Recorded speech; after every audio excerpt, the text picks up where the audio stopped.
এবং যদি সেগুলো সব ঠিকঠাক থাকে তাহলে বলা হয় যে তাদের জীবনের কর্ম দ্বারা মানব সভ্যতা প্রভাবিত এবং পরিচালিত হয়।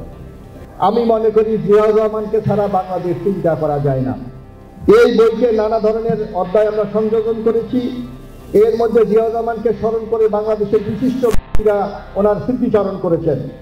এটি কোনো গাম্ভীর্য বা এটি কোনো অদ্ভুত প্রকাশের কালচর্চা ছিল না।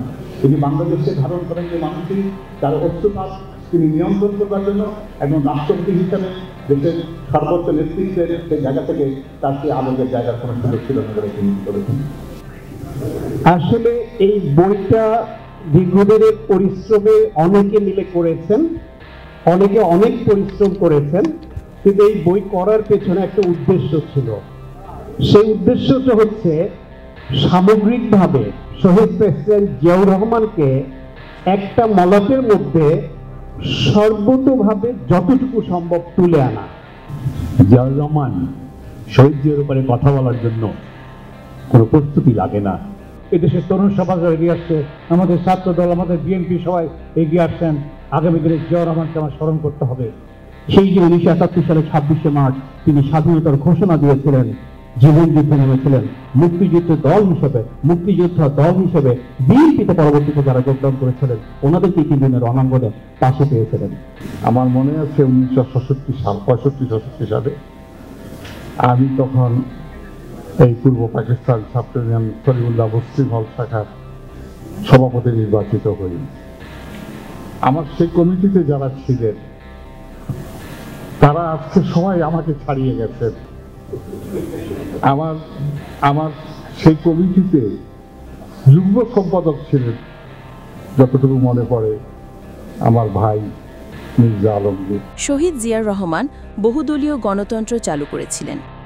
আজ দুপুরে রাজধানীর ইনস্টিটিউশন অব ডিপ্লোমা ইঞ্জিনিয়ার্স বাংলাদেশের মুক্তিযোদ্ধা স্মৃতি মিলনায়তনে আয়োজিত মহাকালীর মহানায়ক শহীদ জিয়া শীর্ষক গ্রন্থের মোড়ক উন্মোচনের অনুষ্ঠানে বিএনপির মহাসচিব মির্জা ফখরুল ইসলাম আলমগীর একথা বলেন। মুক্তিযোদ্ধা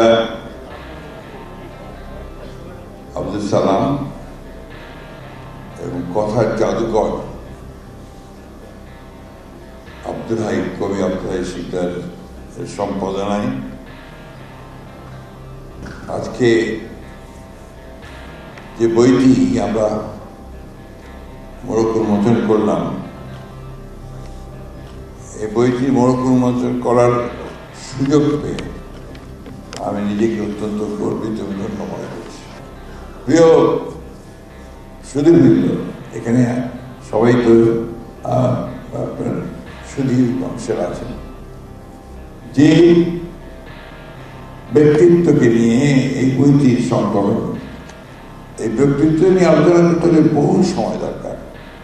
1 দিন 2 দিন 3 দিন সম্পূর্ণতা এক একটা বিষয় তার জীবনের যতটুকু দিন ছিলেন বেঁচে, তার প্রত্যেকটি সময় তিনি যেন মনে হয় যেটার ব্যবহার সব ব্যবহার করে গেছে।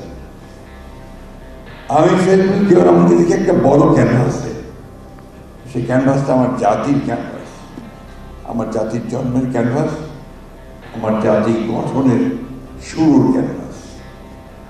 সেই প্রেসিডেন্ট জিয়াউর রহমান একটা কেউ চিনতেন না। আমরা প্রথম যারা সংগ্রাম করছিলাম, যুদ্ধ করছিলাম, একটা ভয়াবহ একটা দানবীয় একটা শক্তি পাকিস্তান সেনাবাহিনী, তাদের বিরুদ্ধে যখন আমরা সংগ্রাম করছিলাম পাকিস্তান শাসকের বিরুদ্ধে, আমরা তাকে কেউ চিনতাম না। কিন্তু 1971 সালে সেই মুহূর্তে, যে মুহূর্তে OBC টেলিভিশন নিউজ টাইম, সত্য প্রকাশে অঙ্গীকারবদ্ধ।